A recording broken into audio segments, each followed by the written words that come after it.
Heidi said be brief, so I will, but I must say we have two members of the same family, and it's so interesting to kind of register the gifts and strengths of each.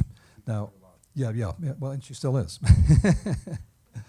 What I'd like to just say about Heidi, she's been with us for a number of years now, and brings a note of joy, of love, and beaming light. This is what I felt. And she started this whole Hello Love journey a number of years ago, made a talk here at the conference about this, got us saying hello love to one another. Reminded me of somebody else who was saluting from the, remember him? Forget how the signal went, but anyway, it was, marvelous. So we walked around the conference with various signals here. We still have some Hello Love T-shirts in the bookstore to remember this, and it's, as Heidi was saying, the kernel. The Kip salute, that's right, from another level, yes. Neil Rogan, yeah, it was great. So we had these things going on, and Heidi was a major part of this. She is, as most of you know, a very gifted,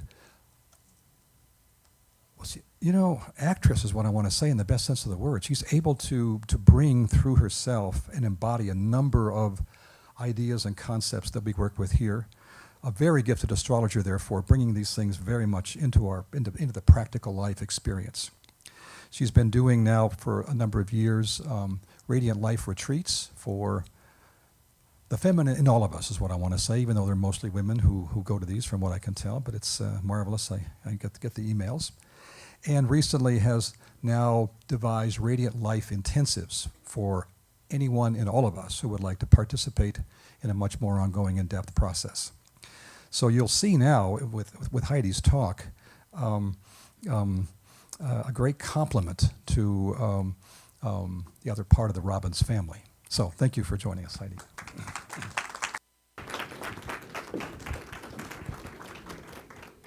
Guess I'll put that there.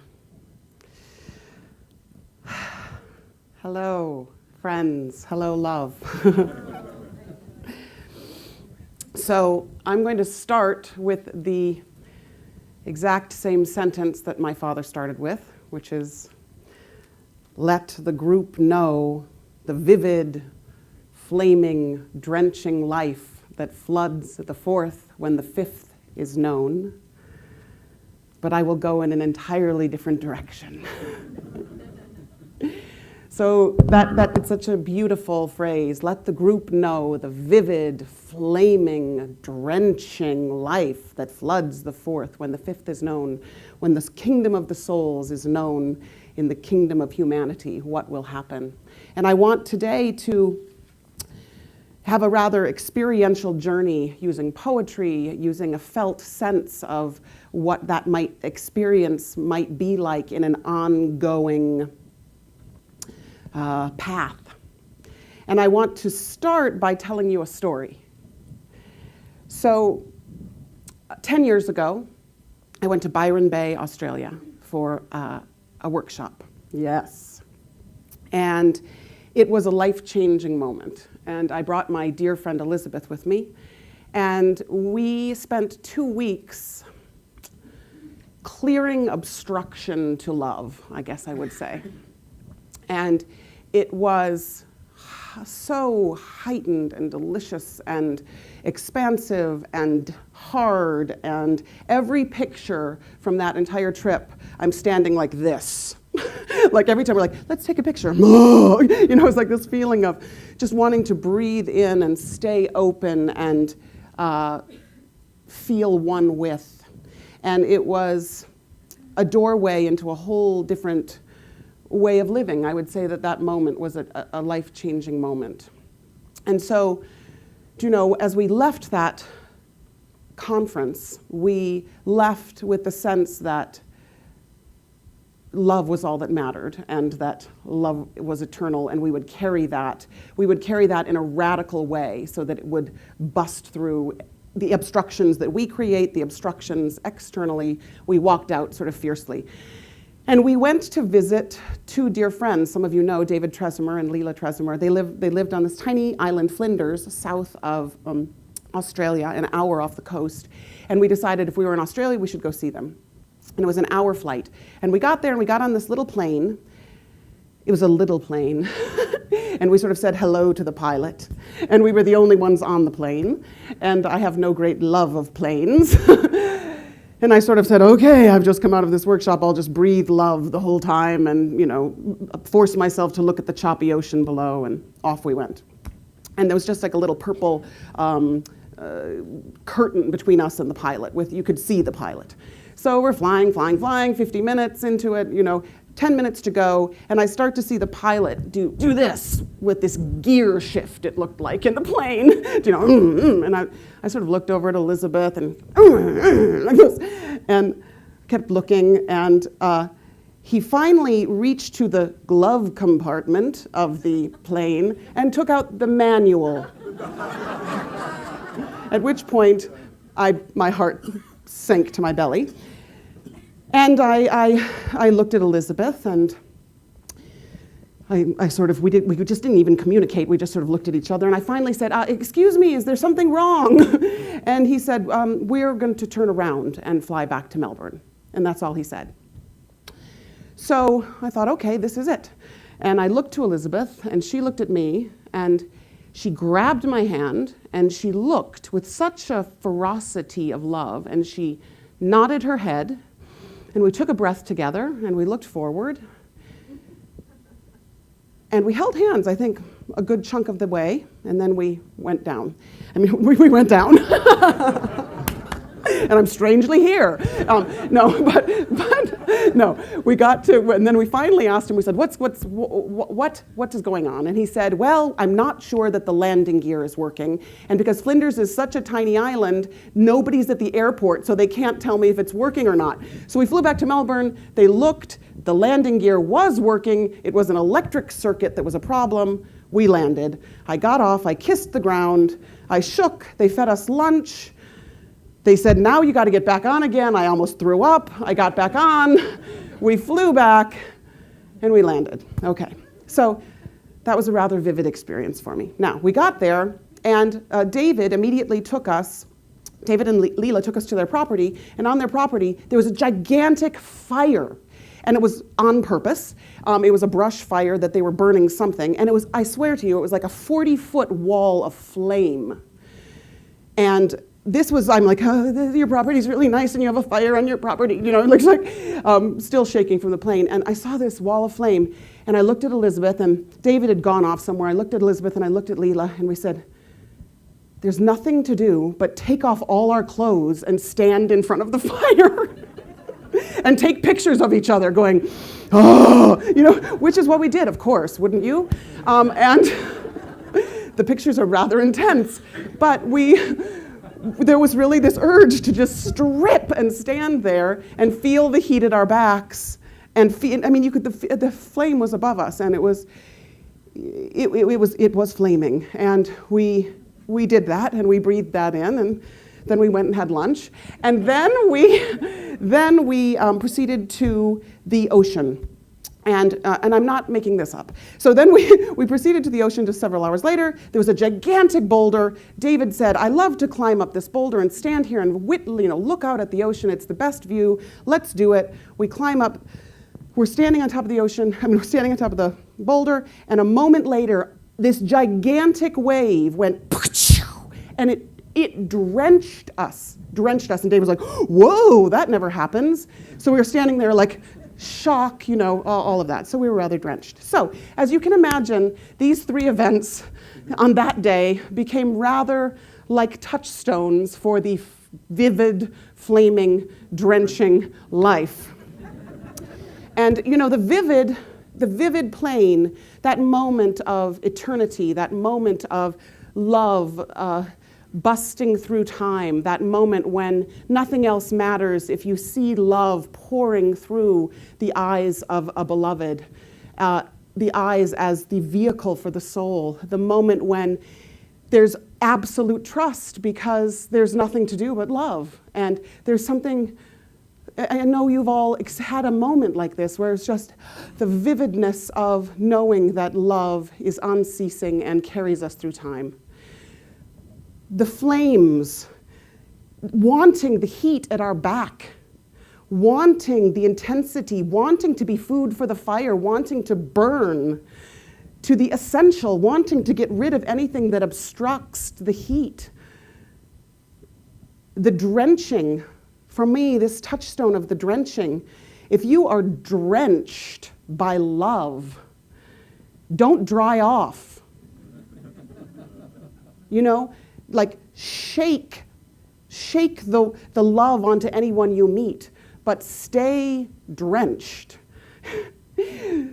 And I also would say of that moment, the shock of love, the shock of the immensity of love, and how you let that shock move through you and stay with you and continue to allow it to awaken you even in the mundane moments, that it actually is like an electric current in you that at any moment that you can tap into. So these three moments for me are texturally reminders of this kingdom of the soul. What could this be like?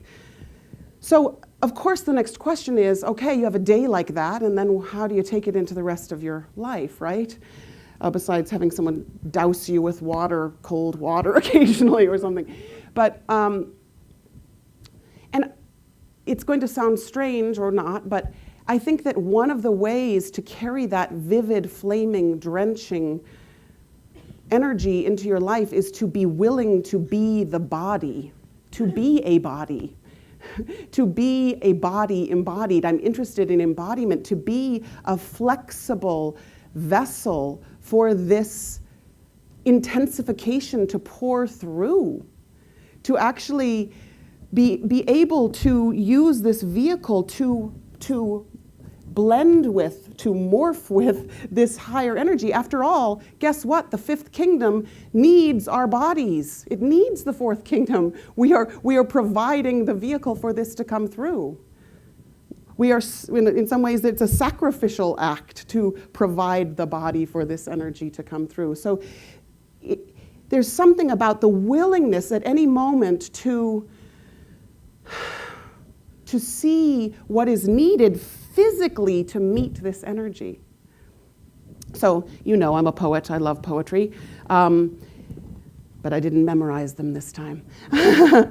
This is a poem by Linda Hogan that I think speaks to what I'm trying to get at, and it's called The Way In. Sometimes the way to milk and honey is through the body. Sometimes the way in is a song. But there are three ways in the world: dangerous, wounding, and beauty. To enter stone, be water. To rise through hard earth, be plant, desiring sunlight, believing in water. To enter fire, be dry. To enter life, be food. Yeah? So many pieces of this I love, but to enter life, be food. Let this body be the food. Let this body be the water over the stone. Let this body change so that this higher life can pour through. And I love this, sometimes the way to milk and honey is through the body. Sometimes the way in is a song. It reminds me of singing with Harold yesterday. For whatever reason, it was just pouring through, yeah? So, and this point, there are three ways in the world: dangerous, wounding, and beauty. Dangerous, that fear, wounding, the pain. We have all a lot of that. Yes, fear and pain. But beauty, the choice of beauty, the choice to the Venusian aspect that we've been bringing in this entire pre-conference and conference is like, how are you going to see the world? With intelligent love, one hopes, from the ajna, from the position of the knower, and to live with and walk with fear and pain. You can't eradicate those, but you can stand in beauty and enter the world in your beauty and walk into the world with beauty and choose to see beauty. So to use our eyes, the physical being, to choose to see beauty, not only these eyes, but this eye, yeah? So I love that. And of course, you know, the natural world, I had this vivid, flaming, drenching life through the natural world, and I'm deeply interested in looking out to the natural world for a guide. But how do we do this? How do we do this path? How do we walk this path of light? And it's funny because when Claire was speaking yesterday and the caterpillar came up, the woolly bear caterpillar, right? I was like, I'm thinking about caterpillars too, and I really was. I've become fascinated with the metamorphosis process because it's such a crazy metaphor, okay? So I just want to tell you, I mean, most of you know the cocoon and all of that, but I just want to whisper some of this into your ear about this process because it speaks so much to our own path. So like little caterpillar's born, he eats his egg, then he eats everything in sight. Do you know, like the Very Hungry Caterpillar book by Eric Carle, where he eats all the salami and that's right. So he eats everything in sight. His skin does not grow with him, right? So the caterpillar is always growing out of its skin, and a new skin is always growing underneath, and there's a liquid in between the two skins, so that the first molting process, the inner skin goes out and the outer skin sheds, and it's called molting. And by the way, when a caterpillar is born, it's called a first instar. That's what it's called, a first instar. It molts 5 times. The first instar, the second instar, the third instar, the fourth instar, and the 5th instar is when it actually forms the chrysalis, okay? When it decides it's time to form the chrysalis, it climbs onto the branch, it attaches all its suction cups, tentacles or whatever they are, and then he must let go of every single one except the feet, the little toes. So he has to let go, fall backwards and upside down. Okay? Shoom, backwards and upside down into the unknown. At which point, something like his head falls off and a chrysalis starts to form with the 5th molting. The 5th molting. And this, it's in many species, in many forms of the caterpillar to the butterfly, it's like a green with gold and black. And it becomes a transparent thing. And it's about 10 days that the butterfly is in it. And the butterfly's colors start to show through the chrysalis. It becomes transparent. So at first it's just mute, it's very soft and you can't really see it. And then it gets stronger and stronger and stronger until you almost see the entire butterfly. But by the way, before that, let me say, the caterpillar it goes to liquid. It gets consumed by its own juices. It's liquefied, except for a few little cells that are called imaginal cells. And out of that, the butterfly is formed. So 10 days, it emerges. Butterflies always emerge in the morning. Yay. So it emerges, its wings are wet. It has to pump liquid from the abdomen to the wings, and then it has to practice flight because it stretches out the wings and then it must practice flight. So, right? I mean, I don't think I need to go through and sort of point out the resonances, but what a beautiful journey through these 5 moltings, through this beauty starting to pour through this structure that then is broken out of, and this being is freed, yeah? And I don't know, Goethe has a beautiful poem, maybe some of you know at least one line from this, it's called The Holy Longing.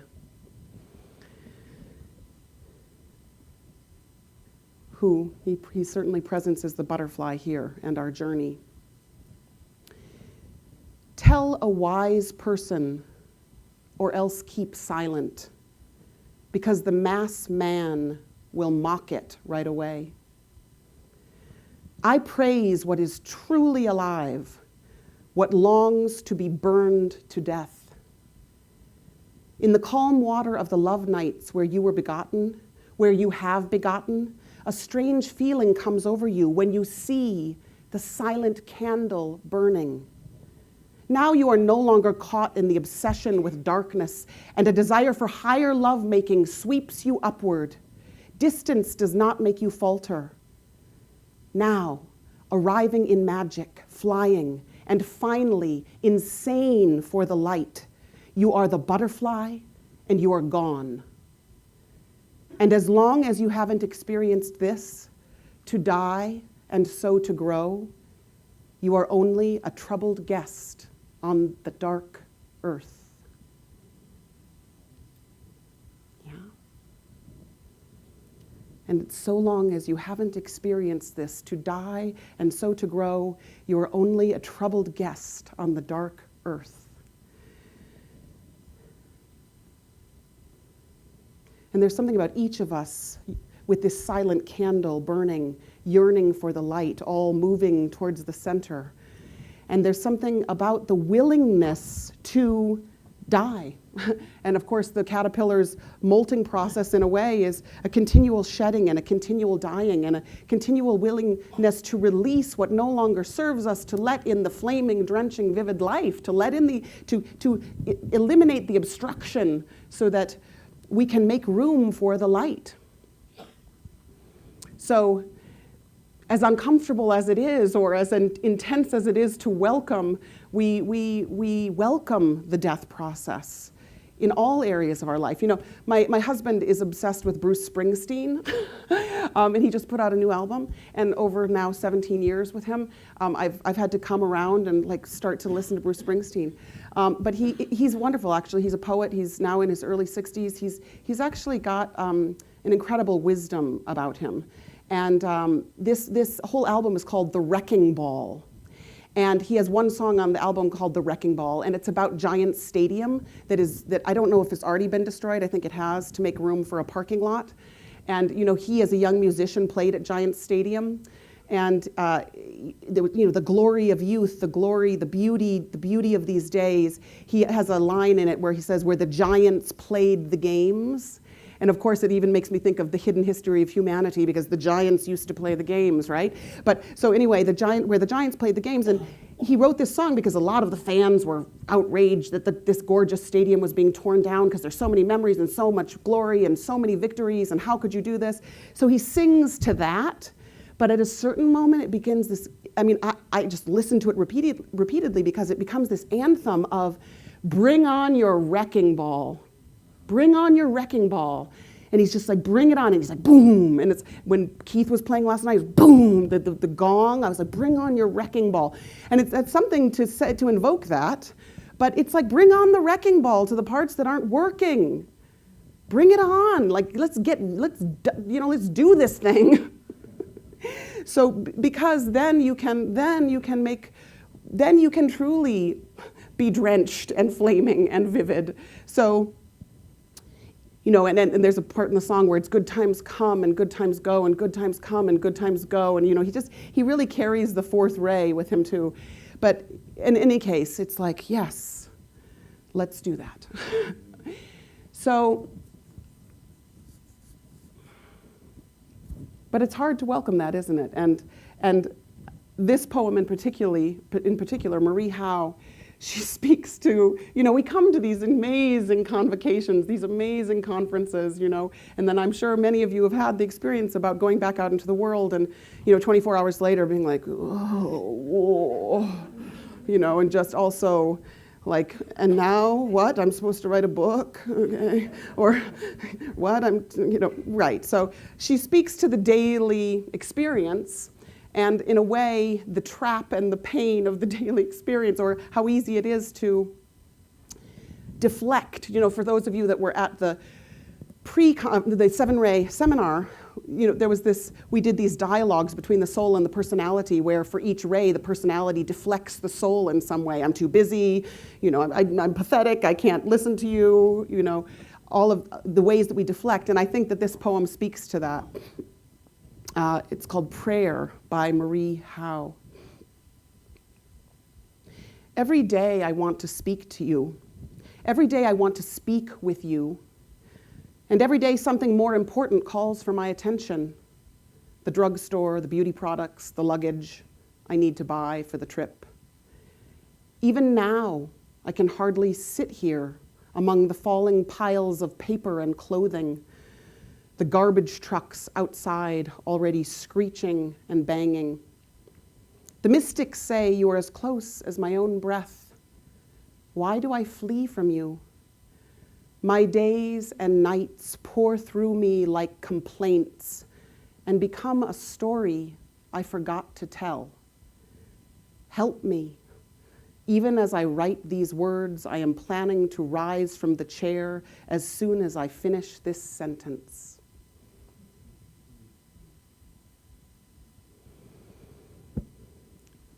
My days and nights pour through me like complaints and become a story I forgot to tell. The story we want to tell is not a story of complaint, is it? We want to tell the story of the flaming, drenching, vivid life. And I suppose it requires a certain amount of sitting still inwardly or outwardly to do that. So it becomes an ongoing inner meditation, in a way, to be steeped inwardly in the flaming, drenching, vivid life and pour it out through whatever it is we do, the daily task, and to let that energy impress itself through the daily task and not let the daily task deflect the impression, yeah? And even if we're resistant, even we can be conscious of our resistance, and that kingdom, the soul texture can still be present. And even if others are resistant to, we stand steeped in that life, and we can watch all the resistance and we can watch all the obstruction, but we press that beauty and love and wisdom through with every step. You know, I often, when I'm getting manic, I'll just stop and walk slowly from here to there and feel the blessing of the feet and feel the gratitude of the walk and feel the breath of the present moment and return to myself.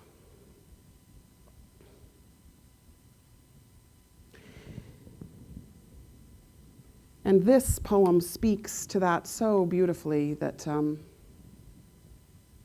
I don't even need to say anything else about it, but it's called Ironing Their Clothes, and it's by Julia Alvarez.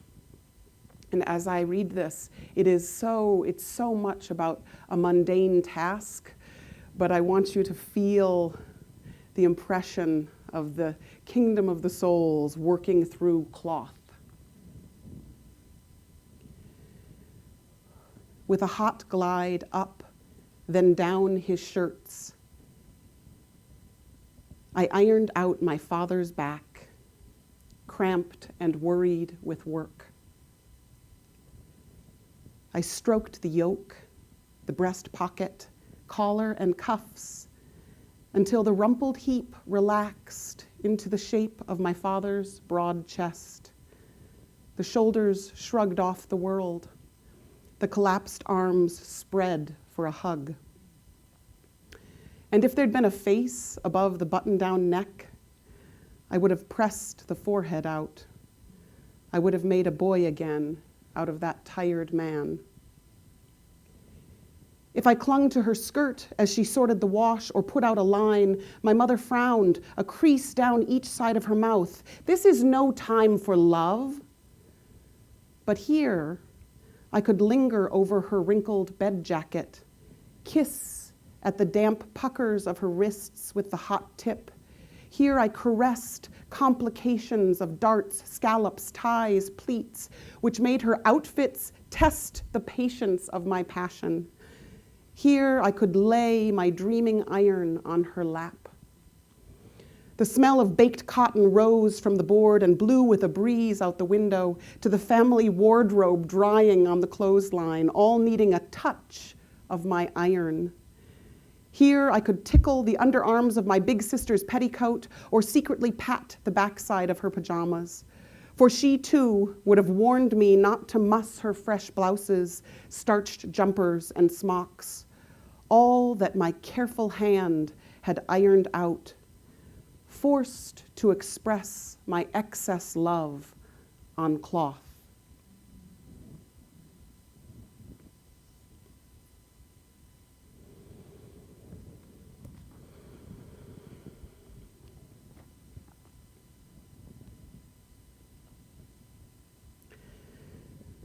I love that poem. Because we can be the heat of the soul pressed into whatever medium, whatever person, whatever moment. And the moment doesn't even have to allow it, right? Because we all have the experience of the family clothesline and the family that you can't necessarily press your love in or presence the soul as easily. And there's something beautiful about whatever medium will take it as and will stand in the world as an expression of it. And it's even our own, in this it's the mother, the father, the sisters, but it's even our own resistance as the personality to receive the press of the iron, the press of that love through our own vehicles, because there's always no obstruction, some resistance, something uncomfortable. But the iron working through daily with precision, with gratitude, with love. So to me, that poem is just like a wonderful touchstone for how we can move through our lives, presencing the flaming, drenching, vivid life, but then doing the mundane task. And letting the fullness, can you feel the fullness of the love through this simplicity?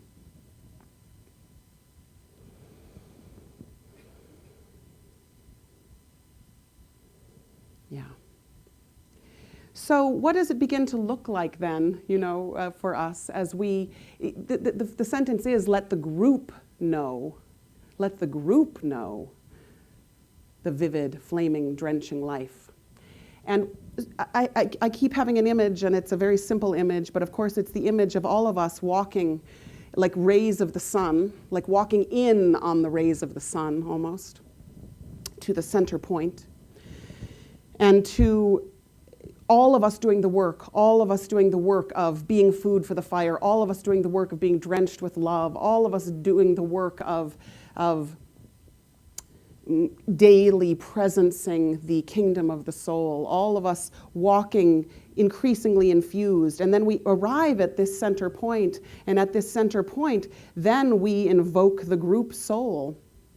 And because of the work we've each individually done, and can you even feel as these conferences build, clearly we've done more and more work, and something else is happening because each of us individually have done more and more work, and we continue to come back to the circle, and it's the circle that never leaves.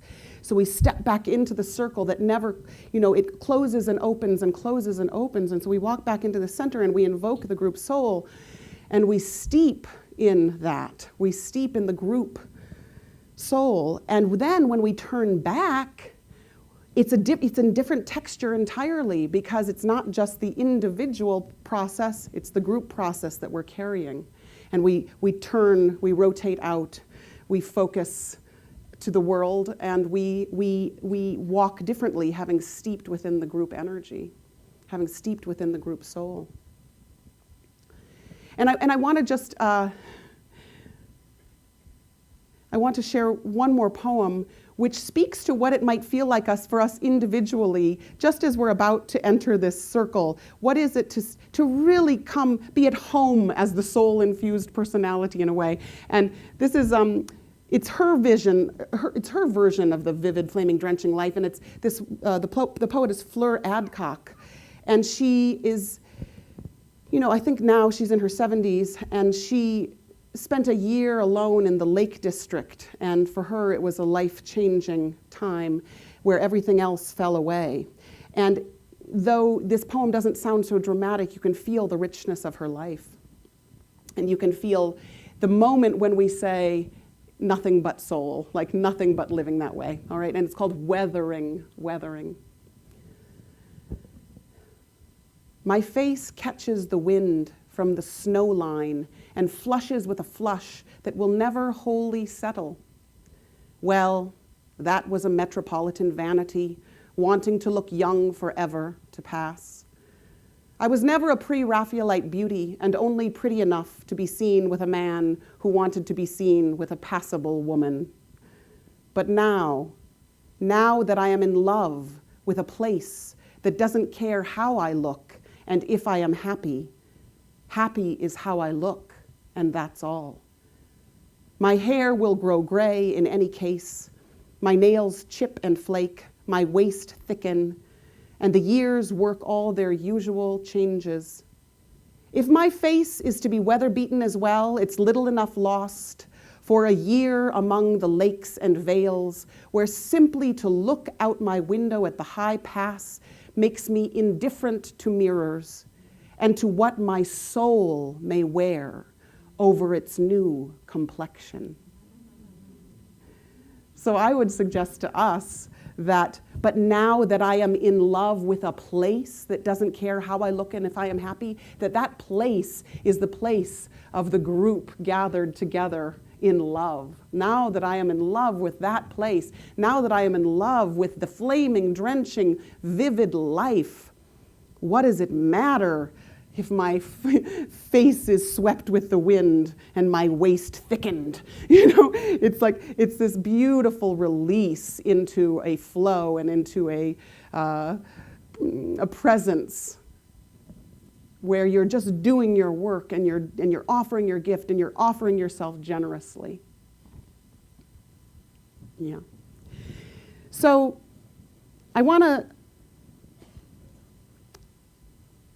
leave with one sentence, and I want to, as I work on these talks over, they sort of they stay with me over months, and I'm walking along and I write a little note, and and I have this beautiful book of sacred poetry that I look through, and this book I've had for years, but I always skip certain pages, and however this time this particular line stood out. And it's actually by a woman poet, Rabia.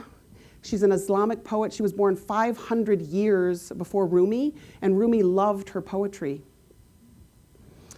And this line, I kept, oh yeah, whatever, okay, yeah. It's a one-line poem, okay? But this time it arrested me. And